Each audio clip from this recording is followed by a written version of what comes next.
there's a debate out there. I think it's probably the most overriding debate in college football right now.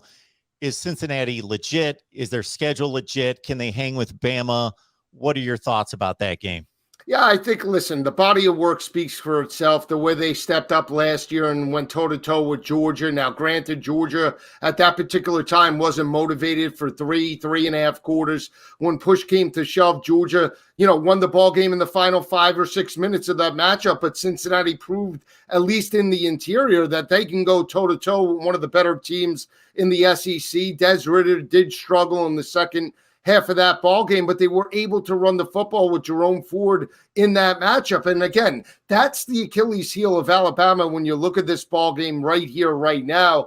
If Cincinnati does have success and they can run the football and sustain drives and keep Bryce Young and that explosive offense on the sidelines, they're going to have an opportunity. That's the biggest thing. Can they force turnovers and can they run the football consistently? If they can do that, I think they have a shot at least to cover this number, Mark, plus 14 and a half. They are plus 10 in turnover margin entering this ball game and have two legitimate cornerbacks, including Sauce Gardner. That is one of the most elite corners in terms of bump and run coverage that we'll see in the college game. And at the end of the day, they beat Indiana. They beat Notre Dame on their field in South Bend. And quite honestly, in this season, they deserve to be in the college football playoff.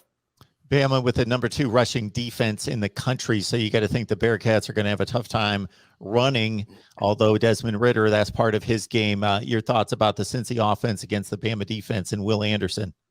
I think in, big spots, especially big matchups, Luke Fickell and the offensive staff are going to have to break tendency. Obviously, they want to run the football with Jerome Ford, but that doesn't necessarily mean you have to run it on first and second down. You could be creative. You could utilize Des Ridder's athleticism on the perimeter in terms of the RPO game, play action on first and second down that will open up running lanes in the second half of this ball game. So I am curious to see how they go about it, because I think if Cincinnati goes into this ball game and says, you know what, we're just going to go toe-to-toe with the Alabama front seven and Will Anderson, I think that's a recipe for disaster. I think they need to utilize the screen game, neutralize the speed of Alabama early on, get them to think pass, and then utilize the run game maybe in the second half of this ball game. But again, Alabama, as well as anybody, and you know this, watching Alabama each and every week, they jump up early, they dictate the tempo. And if you look at some of the games that they have struggled this year, right, even in that ball game against Texas A&M, Zach Calzada, Texas A&M broke through with a field goal. They were able to shorten the game, put the pressure on Bryce Young. You look at Arkansas, they scored first and played well early on as well. That's the key to going toe-to-toe with Alabama. So we'll see if they can do that. If Bryce Young and the crew jump up early, it's going to be lights out, in my opinion. But I still feel Cincinnati will cover this number in the college football playoff December 31st. Yeah, Joe, what do you make of this Bama group? Because I got to think that if they weren't the name Bama for much of this season, they're going to get ranked 7th or 8th in the country because they just weren't that impressive. Florida, LSU, Arkansas, the games that you mentioned, especially Auburn, they had no business winning that game. Their offensive line was a mess. They couldn't run the ball against some of those better defensive fronts in the SEC. Then they take on the team that's supposed to have the most dominant defensive front we've seen in years. Right. Suddenly, they fix the offensive line issues, and they're on their way. It's just incredible. It really is. And that's what makes Nick Saban so special, is that he is the mad scientist. He's like Bill Belichick, and they are very similar in terms of the NFL coach and obviously what he's done at the collegiate level. They game plan better than anybody. They're like a chameleon. And you mentioned the rushing attack for Alabama. Think about this, Mark. They're only averaging about 4 yards per carry. They only have 3 games where they pounded the rock for over 200 yards, right? That is their lowest rushing total in terms of yards per carry since prior to 2009.